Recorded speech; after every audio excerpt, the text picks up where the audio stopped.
So I'm going to show you how to do this properly, because a lot of people just run around like a headless chicken trying to flick around. I'm trying to take measured fights every single time. I'm trying to think about fights I'm going to end up taking in game, and I'm trying to practice for those things. I'm thinking about movement that I want to do. I'm thinking about crosshair placement based on where I think people are going to swing on me. I'm focusing on aim more than I'm focusing on speed. Here's another question for you. When you say take your time, how long is actually taking your time? Meaning, so say right now, see how this person's right in front of you, right there, right? Yep. Now, if you actually took your time to put down the head, you would probably get one tapped. That's fine. I'd rather work on the accuracy, and the speed will come over time. Okay. Okay. Reset the fight. Repeat. I can't win if I just stay there. Hello, my name is Worthy, a professional Valorant coach. If you're looking to climb the ranks and improve your overall gameplay, you definitely want to leave a like and a sub, and enjoy the video. Gotta be really careful, because he's going to try to use this to get closer on you. He's going to single you out, because he's already isolated from left. Okay, let's see what happened here. Okay, so here's the issue. Passive crosshair placement. Get yourself already here, because they're going to swing you, they know you're here. He's already called you out. So at the very least, have yourself in a good position there. If you needed to adjust, it's easy for you to adjust through the movement at that point. But now you're adding unnecessary movement with your mouse. And the key to consistency is less movement with your hand on your mouse and more movement from a WASD. You're already setting yourself into a little bit of a disadvantage in this fight, and now you have to adjust massively. You don't have shooting error on, but I guarantee you if we looked at it, it would be blue, just based on what you're trying to do. You're trying to adjust in the moment when we should have pre-aimed the spot before we swung it. It's going to be really hard to get that plant down there. What in here, you mean? Yeah. I guess I tucked it. Last player standing. Fight. Move forward. You're about to back up. You can't play the bomb from back here, so you have to be aggressive in the situation. You've committed to this plant. You know where one of them is. We don't know where the harbor is. We do know that the harbor has been playing A, so my prediction is he's coming from CT. He's probably close to heaven or on this connector at this point. So you have a 1v1, most likely. If they're both there, well, you had no choice anyway. You had to be aggressive. In a 2v1 situation, the only way to get back into this is to try to make it a 1v1. So I want you to aggressively play, because at the end of the day, no matter what you do here, they're statistically in a better spot to win this round, so you need to make a play. Don't back up here. You waited for them. Swing out onto them. Don't let them be first. I would wrap right through A at this point. Yeah. Take space. Challenge for it. Spike planted. One dog. And if there's one in art, you have a 1v1. She dogged right? art. Maybe a 1v2, but you're forcing a fight, which you need. Now when you walk up here, you're worried about art as well. You should be worried about art. Oh, look at that. It's almost like I played this game before. There's still one art. Okay, so this was a lesson called the shit line. Whenever you're approaching any potential threat, you need to think about where could the enemy come from. So in this situation, as you're moving up, where's the threat coming from? In front of me. In front of you, yeah, the newsstand. And to your right, because nobody's here. Your team is over here. So this whole area is not clear. We cannot work under the assumption that we're safe. So you have to, at the very least, check it. And this is why I was saying I would rather you push through art here, because at the very least, that takes away that threat, and we know that art's fully clear. If you push all the way through art, you say to your team, they can only be A main in sight. I've got art. So even if you decide to not flank here and not break KG utility and not challenge all that stuff, you at least know that the only threat is coming from right here for your team. That gives them so much more confidence to come into the site and literally just cross their place towards A main and castle. Oh man. Anna. Nice. This guy has to live here.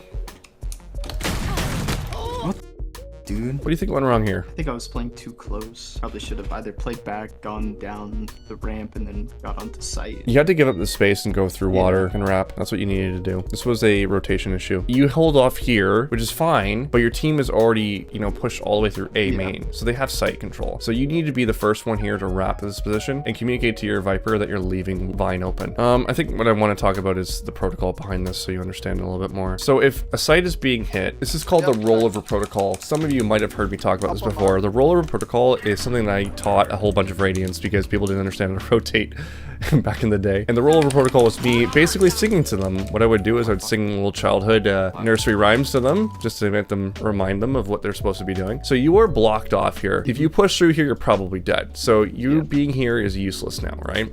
Your entire team primarily is over towards B. Now, the way that it works is that when you're being pushed on one side and the site's clearly being taken, you need to roll over. Rolling over would be moving one position, in this case to the left for you. Everyone moves at least one position to the left. With a rush happening, it's going to move a lot faster than this. But if you know earlier on that, hey, there's like 3 towards A and they might be hitting here, you roll over. So I used to sing to them, there are 3 in the bed, no one said roll over. Just to remind people to shift one position to the left, shift one position to the left. Everyone moves to the left at least once. And if you're covering double doors, Viper now covers double doors. If you are covering Art, you now cover towards A main. The next person goes over towards Art, whatever it is, right? So everyone shifts over to the left at least once to be able to be in the ideal position to take better fights when the site's being taken. Jet mid. Jet's also mid. Bro, I can't. Okay. There's one mid. I can understand your desire to want to help Jet here, but Yeah. you're in a 4v3 situation. As soon as you get that kill, you can't really do much. You want to be holding your advantage here naturally. Jet's also mid. Again, crosshair placement, right? You can see this commonly happening. Yeah. You're preparing for fight number 4 when you should be preparing for fight number 1. If we know Jet is there, we need to be placing our crosshair on the most likely threat. Yeah. Our most likely threat or earliest threat is a Jet swinging here. So your crosshair placement is preparing Jet's for also a peek over here behind this door because you want to strafe right into it, right? But you're not considering the fact that this Jet can, you know, have legs of her own. Think of it like this. If you're down numbers and you're the Jet, what are you trying to do in this situation? Trying to push fights and get 1v1s. Correct. So if you were her, you think, okay, she would push here because she's down numbers. It's got to be exactly where Jet's head is right now. Yeah. And because it isn't, this happens. Bro, I can't fucking kill him, dude. I don't. Oh my god, dude. I want you to really try to not get down yourself on these situations. Instead of being frustrated or angry, I want you to counter with curiosity. Curiosity allows for growth. You start asking questions. I wonder why that Jet decided to push like that. And then what you do is you have these recordings, right? You take a notepad and you write down round number 16. And you say, this Jet did this. I wonder why that happened. And now you write down that note, you go back to the VOD view and you say, oh, you know what? Situation was 4v3. That was definitely on me. Now you're in a state of growth mindset, not fixed mindset. You can't just say, I can't kill him. Well, yes, you can. That's a lie. You totally can kill him. You're lying to yourself. Stop lying to yourself. You can kill him, but now it's like, how do I approach it to make this work for me rather than work against me? The timer is so important. This is where you're going to be using your ult to be able to kill time. They're probably going towards A at this point. Yeah. I've got your trail. They're gonna go wherever you guys Sounds are like right it's now. mid. They're coming. Bomb grenade out. Coming connector. You gotta live here. You're the win condition. You gotta live. Back up, back up, Connector back up. and, Just give them Art. space. Give them Connector and space. Back out of here. Honestly, I would go back here and I'd pop my ult right away. There's no need to not. Pop your ult. You prevent the A push. You tell them they have mid connector. They could be up water right now.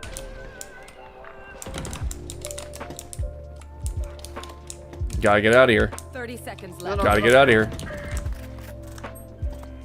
So now they're gonna get into post plant situation. They could be pushed up on you as well. Spike planted. Oh my. Crosshair placement. And ultimately, you lost when I told you to go back to drop that ult. You're trying to kill time on the bomb. Think of it like this. If you drop that ult earlier, how long does your ult last for? Like 10 seconds. Yeah, 10 seconds. So that means they have 20 seconds left to get onto site, clear it out, and plant the bomb. They're going to have to commit to A because 20 seconds to be able to wrap all the way around here and go towards B. Very unlikely they have enough time to be able to plant the bomb in that situation, right? There's no omen to teleport, nothing like that.